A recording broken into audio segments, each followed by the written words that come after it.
So I did decide to do another vlog since there's just so much to catch up on from this weekend on pop culture, specifically referring to Michael's movie, obviously. Everybody has to see it. This isn't a critique. This isn't a spoiler. It's just me sharing my experience with you guys.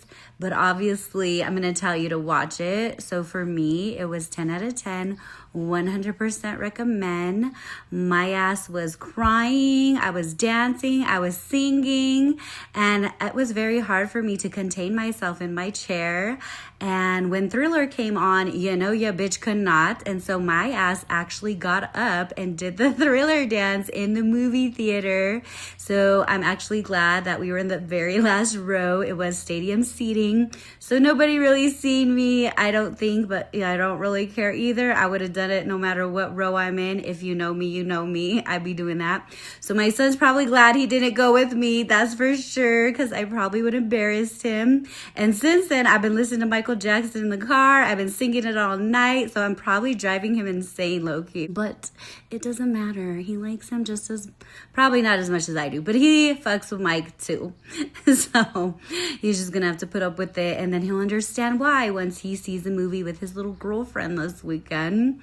But I really loved that. I'm gonna maybe do a little bit of spoilers, but not too much. In the movie, they show that he does mantras and words of affirmations. I love to see that. I love to see his creative process, and also I didn't know just how much creative freedom he had. And so to me, that was awesome. Let's run it back and how I became obsessed with Michael Jackson. I was born in 1985 during the Thriller era, and that is when they literally played the Thriller video on MTV practically every single day. Every single time it came on, me and my brother would literally stop everything we're doing and get so excited and say, Coco Mad videos on, Coco Mad videos on, because we were really, really little, right?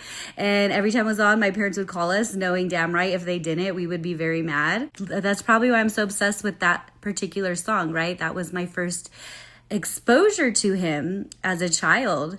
And when the HBO documentary came out with those two, I'm gonna call them bitch ass motherfuckers, lied about what he did to them, it got me fucked up for a little bit. I'm not gonna lie. It had me questioning, right? But I still wanted to find an excuse for him. I still wanted to blame it on somebody else and not him. I wanted to blame it, saying that he was mentally ill and he was not fully aware on what he was doing because he was like a child. So it was more like an experimentation.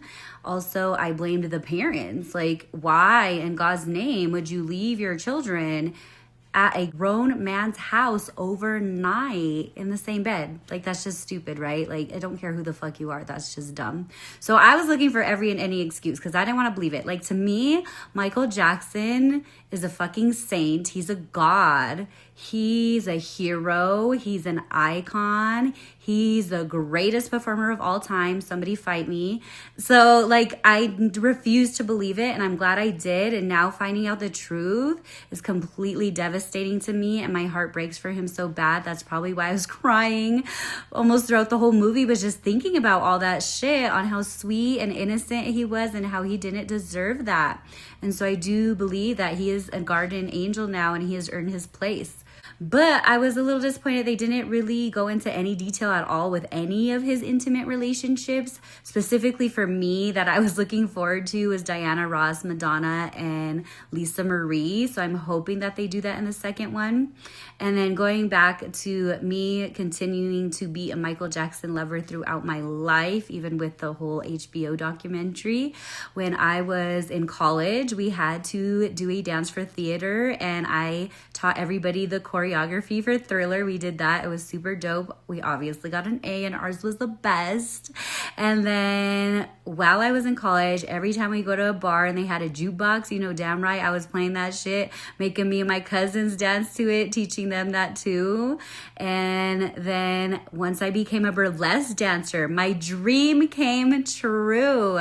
We did a Michael Jackson number starting with Billie Jean, ending with Thriller, and that is how I retired for my career. And I don't believe I could have left on a better note or doing a more iconic mind-blowing performance. So MJ means a lot to me in my life, and I'm so jealous of my mother because she was the only person in our whole family that got to see him while he was still alive, probably at his peak.